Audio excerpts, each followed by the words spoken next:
welcome to the bonus round. Bonus round How are you doing, unlocked. Andrew? I'm doing great. Can you hear me? Everyone hear me in chat? Good enough. I am Catherine Toll. Yeah, I think we're all good. I think they can hear us. We are live. Everything's great. How are you today? Hell yeah. Happy Saturday. Happy Saturday. Happy October. It's October, baby. It's October. Look at my nails. I got little candy corns. You are ready for the season. It only just begun and we're Spooptober. Yes, it's important. So today, it is the bonus round. We are focusing more today on the development side of things. We're going to be talking to developers about their tools, artists about their art, sound designers about their sound, really getting into the nitty-gritty with Andrew and Catherine. We have some lovely sponsors that are making today's show possible, as well as the other 6 shows that we had. Those sponsors are ID Editor. We've got Play Everywhere, Premac Rogers, Stoic Studio, AIE, 4Culture, Megacrit, Genvid, Modern Wolf, Hooded Horse, Unbound Creations, Quantum Astrophysicist Guild, and Purple Arcade. And saying Quantum Astrophysicist Guild is how I know that I've warmed up in the morning. How are you, Andrew? Let's see. Add that to your vocal list. If you guys are watching today's stream, we're going to be covering a lot of these different, we're going to be interviewing the devs, less about the game and more about how they made the game. If you're interested in making games, hey, we're a community of game developers. Catherine, what is Seattle Indies? Seattle Indies is a fabulous organization here in Seattle that's really helping a lot of folks, whether they're new or in the industry for quite a long time. It's just such a lovely group of people. There's coffee chats, there's events, in person over Zoom right now. We've all got all kinds of stuff going on. What do you love about 6? Yeah, I love about 6. I love all the different games. I love all the different people who've come out so far on their game devs journeys to be showing them here at 6. If anyone here is interested in game development, the game development community, we'll drop a link to the Discord, the Seattle Indies Discord. You guys can get more involved. Every Saturday we do calls. You can chime in. Also, in November, we have a game jam coming, the Seattle Indies Slow Jam. It's a 2-week game jam of making games. If you're new to game development and you want to learn more, come check out the Seattle Indies Slow Jam. I got my spiel in there for game jam, awesome. So I'm good. Sweet. Yay, game jams. Well, a lot of these games started off as game jam games. That's right. We're going to probably find out a little bit more about that as well from those folks. Today, we're going to get started with the lovely Laundry Simulator, and we're going to be joined by Patrice. Hello, Patrice! Hello, thank you for having me today. I'm doing great. I actually got sleep for today, so that's always exciting. Sleep is important. So tell us a little bit, what's the elevator pitch of Laundry Simulator? Yeah, Laundry Simulator is a time management game in a world where cats rule. So it's kind of like this weird, it's just absurdity basically. But the core mechanics of it are like basic basic time management, like Diner Dash, maybe a little bit like something like Cook Serve Delicious, where you're actively like making sure you have all your ducks in a row, or else chaos happens. Hell yeah. Chaos. Well, we're going to take a look at it. I'm going to be playing the demo of Laundry Simulator so folks at home can see what's what. You've listed a couple games already, Patrice, this new game. Of other similar task management games, task juggling games that this echoes. Do you have like a big inspiration? Like, what's your favorite task management game that inspires you? Diner Dash. Yeah, absolutely. Diner Dash would be my like biggest. I love that game growing up, and there's a huge inspiration for Laundry Simulator. Grandma's visiting. Yeah. This is the sort of tutorial section that I wanted to give. One thing I noticed is people, like, when they first were playing, like, my initial build that could actually work, is they weren't really sure how to do the laundry. It was something that I was like, well, it's like a washer and dryer, like clearly, like, you'd like maybe click on it or something like that. So I wanted to have like very explicit, like, oh no, you do click on the machines and the first they need to be washed. This is the washer, this is the dryer, in like a no stress sort of situation. And also in a tutorial where it's not just like walls of text, because you don't need walls of text to know to click on a washer and then a dryer. Like they just need a little bit of like a push. But I found it very surprising how difficult it is to make something easy for a player. So like playtesting was absolutely critical for this game. Yeah. You've done a lot of testing. I remember testing an earlier build of this. Back then it was different art. You do the art, right? You've changed the art since then. Yeah, I work some of the art is mine, like the washers and dryers. I've made, and the counters. A lot of the art is from an artist that I commission. Oh, no way! Juan Rodriguez, who I met during a game jam, and who actually lives in Brazil, strangely enough. But I actually met him during one of my first game jams, and he was just such a pleasure to work with that we kept in touch and done a few game jams since then. And now I'm commissioning him for art here and there. What's your got some really exciting designs coming up. What's your favorite asset of his that he's produced so far? I think the Hang in There Kitty poster is one of my favorites. Up near the top one. Yeah, yeah, absolutely. In every way. It's definitely. Sorry, you're. Yes, lag. The that's the one thing with latency chicken. Yeah. Yeah, latency, man. And now I forget what I was going to say. You're all good. You have a team. You don't work by yourself. You do a bulk of the work. What's the team comp? You commission Juan, was it, who does the art? Yeah. Juan, yeah. And then my husband Alvin has also kind of joined in. It actually started off like just me. It was actually my first game I ever started to create. Wow. And if we want to, this might be a good time to go into like the sort of Twitter thread development. It's Seattle Indies is like, I honestly don't know where I would be right now if I didn't join like the Seattle Indies support group / coffee chat channel on Saturdays. I got a ton of support, a ton of inspiration, and a ton of just like, it's awesome. Like, it's making games is hard. Like, do not threat that you've just got like something that's small that's working. Like, that's awesome that you have something that's small that's working. Like, do more of that. So this was one of my first like actual working prototypes that I made in Pygame. So it wasn't even like a full game engine. It was more of a way of just like working on my coding skills. And that is my face. I made a bunch of different faces because I'm like, I have to have something there. And you always have to have something that like kind of inspires you. And then I put it into, I think here's when I put it into Unity and made some slightly better art. This is my art journey as well as my my development journey. I love seeing the music. Yeah, the main music is also a friend of mine early on like reached out and was like, hey, if you ever want like some music for games, I'm like, yeah, hell yeah. And he's going to be working on some more tunes going forward as well that I'm super excited about. And then I think I switched engines again. So I started making it in March, April timeframe, and then like June timeframe is where I actually got something that was sort of kind of working. Scrolling down a little bit more, and then it was like you can see like the time. There's a lot of lapses because I would like work on it for a while, and then something else would come along.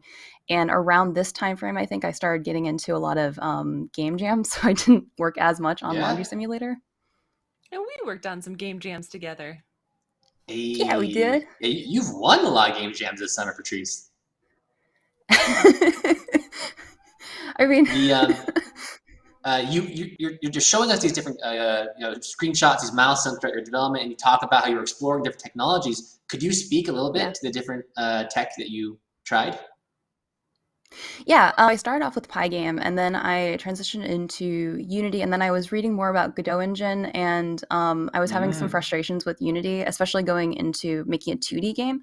So much of the beginning stuff is like it's a 3D first engine, whereas I would describe Godot Engine as more of a 2D first, and I think it's also there's just a lower barrier to entry with Godot Engine because like it's all in one thing. Like you have to have a different like Visual Studio Code or what is it that people normally use with Unity, like a separate thing, and then things weren't linking correctly. I didn't see the yeah. It was just like all of these barriers. I'm just like, I just want to make something. Like I have a very short attention span. And this speaks a lot because you were new to game development, right? That yes. This was like you're going in unopinionated on all these things. If anyone is a part of Godot gang in chat, sound off. The current build is still in Godot? Yes, it is. Yeah, and I do plan on keeping it that way. I think the downside that I see is since it is like an open source engine, it's never going to be able to have like a really quick and easy integration with something that is not open source. So like platform exports. And so if I wanted to get it on Switch, I'd probably have to put in a ton of work porting that myself, or would have to pay someone to do that for me. Whereas it seems like there's less of a barrier to something like Unity. And that's just like never, unless Switch decides to write their own stuff to support Godot engine games, which probably wouldn't be happening for a while. That's a downside, but it is very easy and to go to like Windows, Mac, and Linux. In my experience with Godot Engine, which I've done some other Game Jam games in Unity, and it's taken like a little bit longer. So I have a short attention span. I will say, like, no hate on other game engines. You should just use whatever you're most comfortable with. Absolutely. What you know best, whatever works best for you. There's no ultimate game engine there. So if Godot works better for you, then use Godot. Exactly. It's like the best kind of exercise is the exercise you enjoy. It's the same with game engines. The best game engine is the game engine you enjoy. So what are we looking at in this tweet here? Oh, I think we switched over to the game. Sorry. Oh, for which tweet? Yeah. So I was just switching back, but I was really impressed by this bump on. Oh yeah. On itch. Yeah, that was just like posting it, and I guess I got some interest from like random people because I didn't really like advertise it like at all, except like maybe tweeting it, but I don't have a huge reach. So I think that the concept is absurd enough that it gets people's interest, and then they start playing it and they see that it's actually, hey, this is kind of fun. And so it kind of keeps that interest. And I think there's one tweet that has like some early reviews of the game, of like the initial build that doesn't even have like different customers or anything. It might be like right above this or right below it. It might be a little bit higher up actually. Okay, I'm gonna go back up here. Yeah, right there. Below the video, the reviews in there, if you like expand those, click into them. So people were playing this initial, I had basically like a very simple kind of rubber banding of the difficulty. So like if you were doing really, really well one day, they would give you more customers like the next day and kind of adjust it. So it kind of kept you in that state of kind of flow. Yeah. So it was like constantly kind of challenging you.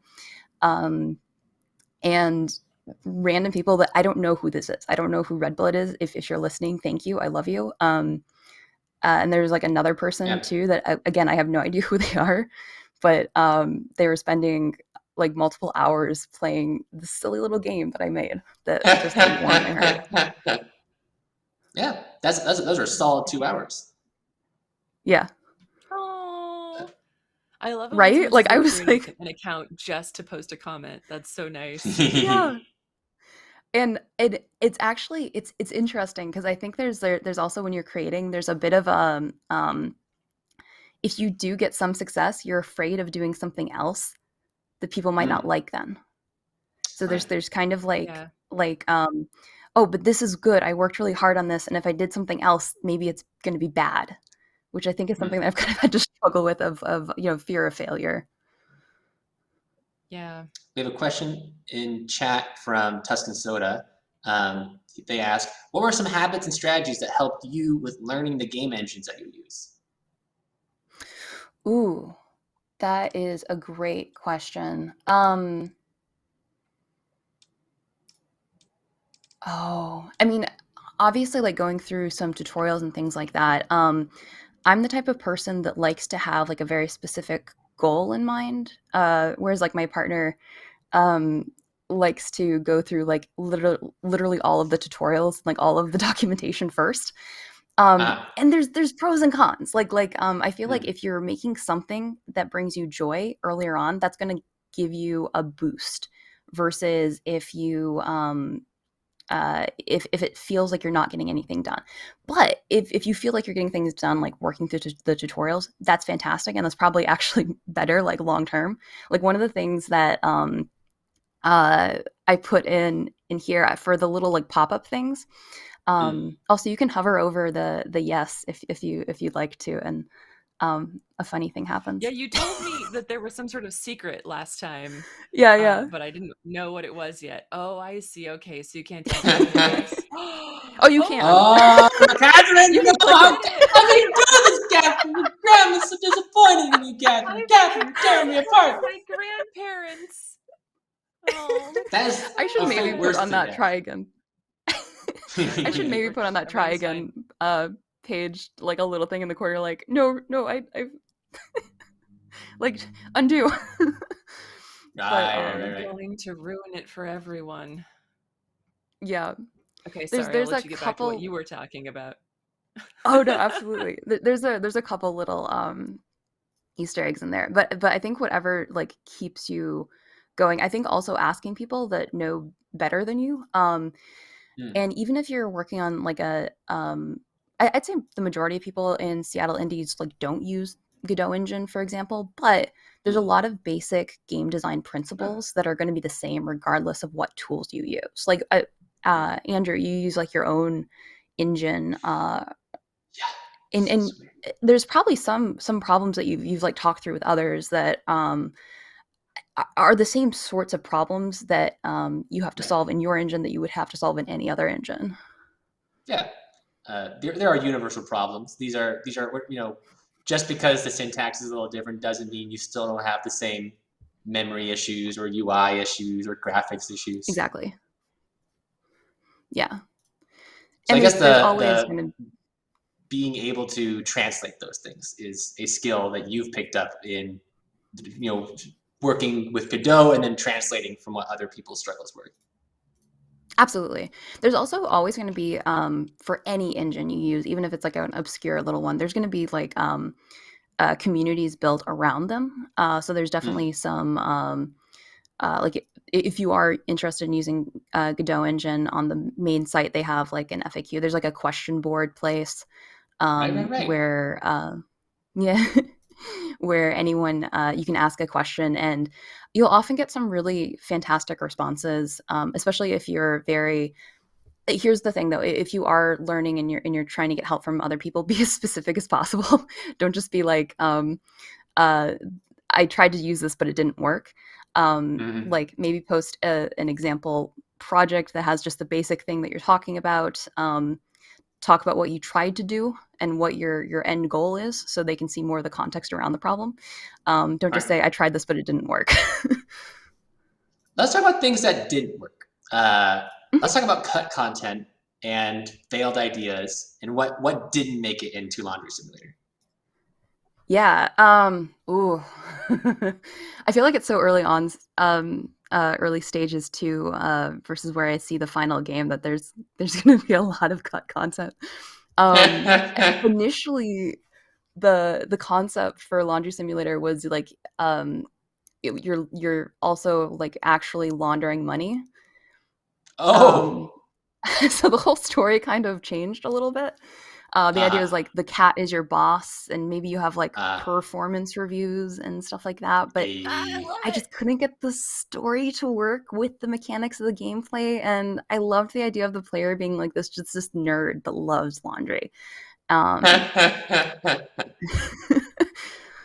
Yeah. There's so many cat puns in this game, Patrice. There's so many goddamn cat puns. Oh, another thing that we did have initially in some of the initial builds, you could click anywhere you wanted on the map to like walk to that place. But we really wanted to institute this queuing system where you can click here, then here, then here, and it kind of got a little bit messed up if you click to somewhere and it's in the queue and you can't actually do anything there, it will clear the queue, because otherwise what ends up happening is you have all of these queued actions and it's just like absolute chaos and madness. So it was like a better experience for the player for it to just clear the queue if you try to go somewhere and you can't do that thing. But if you're also talking about walking to different places, it kind of creates this weird thing of like, well, you couldn't do anything there, so do you continue on? Like, what do you do? That was fucking close, Catherine. Living on the edge. Yeah. And there's always like little trade-offs like that. Hell yeah.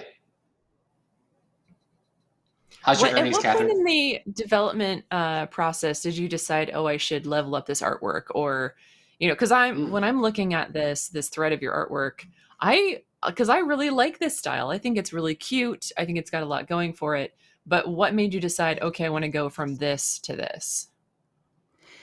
Yeah. And even here, it's like not the final true art and stuff. It's I think a big part of it is consistency for looking polished. Like if you scroll back up a little bit, you'll see the customer designs have completely changed. They're all roughly the same.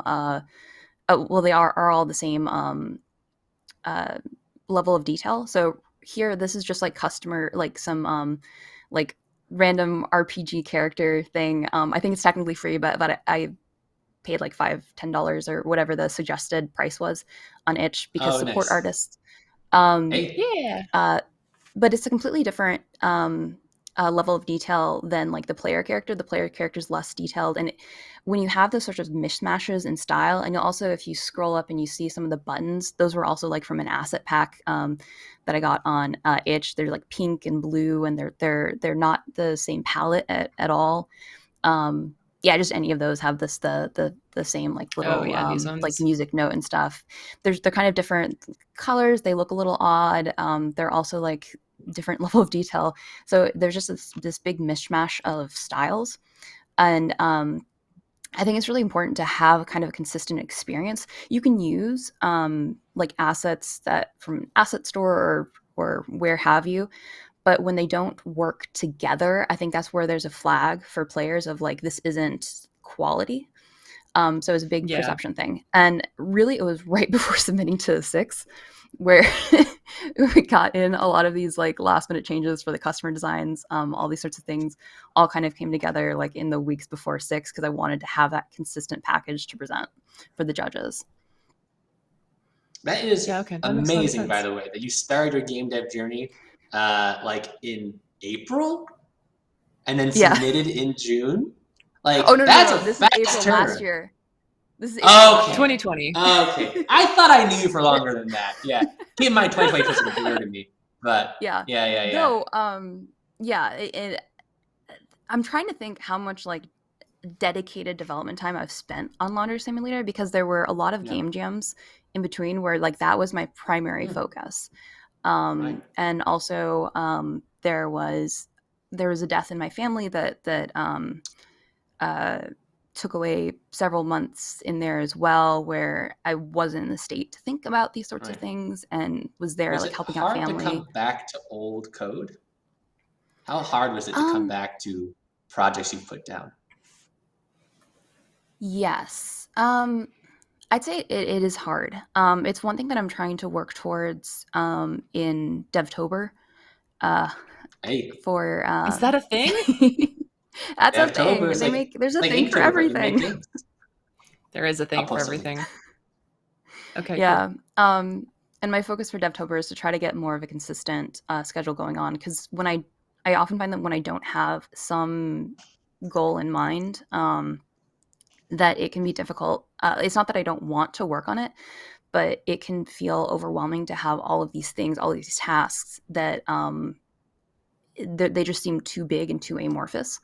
So one thing that I'm working on is really concretely kind of writing down my ideas, because that's where I often see myself stumbling, is when I have just everything in my head, and you do not want to see the inside of my head. It is not it's very messy. Oh, I like your head. I think you've got a great head.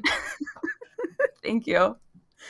When I write things down, like it adds a sense of clarity, and especially when I can break things down into concrete tasks. And I'm trying to slowly work with and figure out the best way for me for working on long-term projects, especially as I have ADHD, so it can be very difficult at times to focus on long-term goals. Yeah. Well, we're going to have to wrap up here. We've just got about a minute left. Is there anything else you'd like to say about the game or the process, or anything maybe for young developers like yourself a year ago that you would give them words of encouragement? Absolutely. Do it. Make your game. Do, even if it's not a game, even if you're an artist or what have you, like do what brings you joy.